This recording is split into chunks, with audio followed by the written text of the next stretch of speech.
හැමදේම කඩාගෙන වැටෙනවද? සුබ පැතුම් ඔබ දිනන්නයි යන්නේ. ඔබ කවදා හෝ දැකලා තියෙනවද දුන්නකින් ඊතලයකින් විදින විදිහ?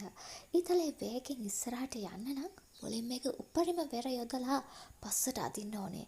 මේ මොහොතේ ඔබේ ජීවිතයත් හරියට අර දුන්න හිරවුණු ඊතලය වගේ නම් ඒ කියන්නේ ඔබට හුස්ම ගන්න බැරි තරම් පීඩනයක් දැනෙනවා නම් කලබල වෙන්න එපා. ඒ පීඩනය තමයි ඔබ මෙතෙක් නොගිය දුරක් විසි කරන්න හදන බලවේගය. ගොඩක් දෙනෙක් හිතන් ඉන්නේ දියුණුව කියන්නේ ලස්සන මල් ඇතරුණු පාරක් කියලා. ඒත් ඇත්තටම අපේ ජීවිතේ ලොකුම පිම්ම පනින්න ලෑස්ති වෙද්දී වටපිටාව නිර්මාණය වෙන්නේ හරිම රළු විදිහට. ඔබට මේ දවස්වල දැනෙන්නේ ඔබේ ජීවිතේ තිබ්බ පාලනේ ගිලිහිලා වගේද? හරියට ඔබ හිටපු ස්ථාවර පොළව දෙදරලා යනවා වගේ හැඟීමක් නම් ඒක අසුබ ලකුණක් නෙවෙයි. ඒකට කියන්නේ ඔබේ පරණ බහලුම දැන් ඔබට මදි කියන එකයි. පොඩි ළමයි එහෙම ඉක්මනට උස යද්දී එයාලා ආසාවෙන් ඇඳපු ඇඳුම් ඉබේම හිර වෙනවා.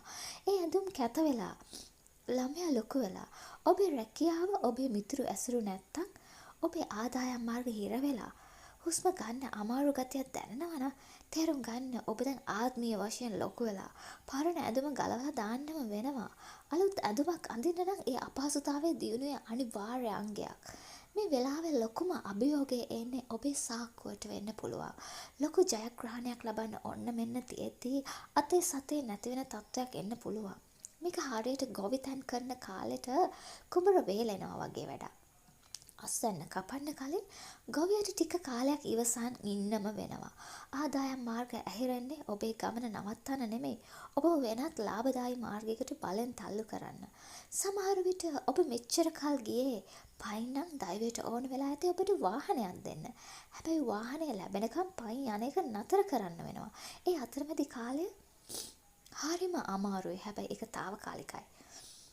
තවත් දෙයක් තමයි මේ කාලෙදී ඔබට දැනෙයි ඔබව කාටවත් තේරුම් ගන්න බෑ කියලා.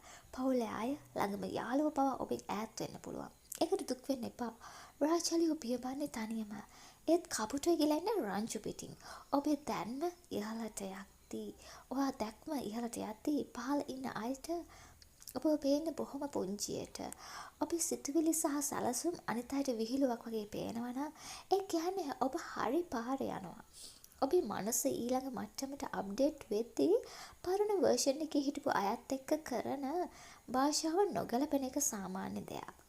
මේ ඔක්කොම අස්සේ ඔබේ හිතේ මහා යුද්ධයක් තියෙන්න පුළුවන්. පරණ දුක තරහ බය ආය මතක් වෙලා හිත රිදවනවා ඇති. මේක හරියට පරිගණකයක වෛරස් ස්කෑන් එකක් කරනවා වගේ. අලුත් සොෆ්ට්වෙයාර් එකක් දාන්න කලින් පරණ කුණු ෆයිල් ඔක්කොම ඩිලීට් කරන්න වෙනවා.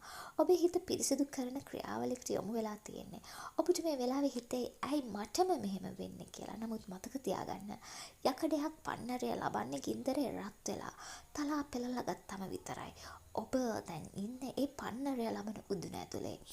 අවසාන වශයෙන් මේ පීඩනය දරා ගන්න බැරි තැනදී හැම දෙයක්ම අතහැරලා දානවා කියලා ඔබට හිතේ.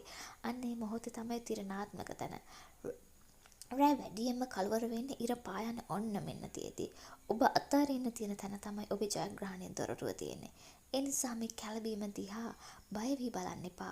අලුත් අවුරුද්දට ගෙදර අස් කරද්දි මුලින්ම වෙන්නේ තියෙන බඩු එහෙ මෙහෙ වෙලා ගෙදරම අවුල් ජාලාවක් වෙන එක. හැබැයි අන්තිමට හැමදේම ලස්සන පිළිවෙලට වෙනවා. ඔබේ ජීවිතේ දැන් තියෙන්නේ ඒ අස් කරන අවදියේ. ඒ නිසා hina වෙලා මේ වෙනස්කම් බාර ගන්න. ලොකුම තෑග්ග තියෙන්නේ මේ කටක දවටනය ඇතුලේ.